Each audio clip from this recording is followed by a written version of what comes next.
Thank you, Deputy President. Well, week one of a double sitting of Parliament, and we're straight back into faux outrage hour here in the Senate. You guys need a credibility check. Where was your outrage? How loud were your voices? How sincere your concern when your mate, former Minister McCormack, made exactly the kind of decision that you are so aghast at here today? You need a credibility check. This is faux outrage, and we see it time and time in Senate question time, where you come in here and question decisions made by the government, question policies the government is undertaking, when you never had the courage or the guts to question anything in your government which is which touches into these areas. These are the same decisions you made in government. And perhaps today, instead of criticising Minister King, who said quite clearly that she made these decisions in the national interest, instead of criticising Minister King, instead of playing up to your faux outrage, maybe some self-reflection would be appropriate. Some self-reflection on some of the decisions the former government made when it came to the aviation sector, particularly during COVID. Decisions like the decision to sit idly by and watch Virgin Airlines collapse into administration.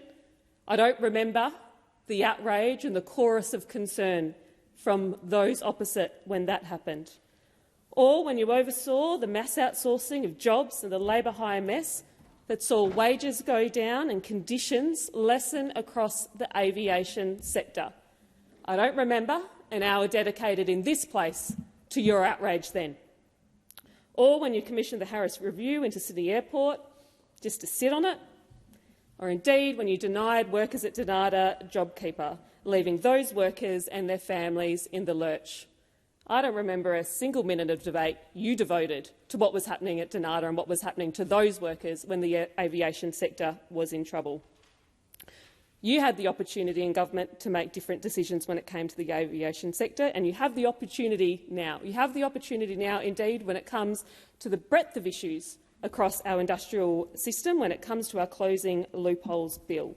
You have the opportunity to turn some of this faux outrage into real concern to some of the things which have happened in the aviation sector, to some of the things which continue to happen in the aviation sector, which this government is taking action on, which this government is introducing legislation on. Closing loopholes like those on labour hire, which has seen companies use labour hire to undercut their agreements with their workers. You have the opportunity to change your position, change your mind on loopholes that affect casual workers, that leave people stuck, classified as casuals who don't want to be.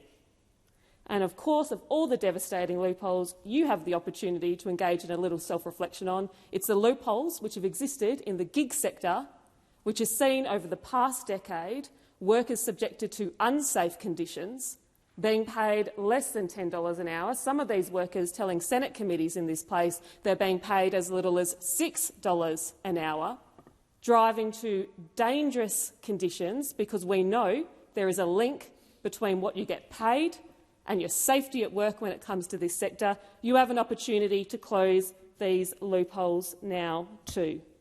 In this moment of faux outrage, reflect on what you have overseen. What you have overseen in the aviation sector, what you allowed to happen under your watch when it came to things like labour hire, when it came to things like job security, when it came to things like protecting Australian industry, when it came to things like competition in the market. I mean, overseeing the collapse of Virgin Airways, that's a pretty significant risk to competition in the aviation sector in this country. Well, you have an opportunity to turn faux outrage hour into real concern. You have an opportunity to get behind the government's legislation, which will be coming to this place, to close loopholes. You have an opportunity to be part of strengthening a sector you seem to be so concerned about today in question time. And you have an opportunity to make a meaningful difference in the lives of some of the workers in our country who are subject to the most dangerous conditions, conditions which we have fought over many, many decades in this country to avoid in every other sector. Companies which are completely undermining basic principles like the minimum wage. You have an opportunity to turn your faux outrage here into action, and I welcome you doing that. Let's have an hour on real reform in the aviation sector and what we can do on IR.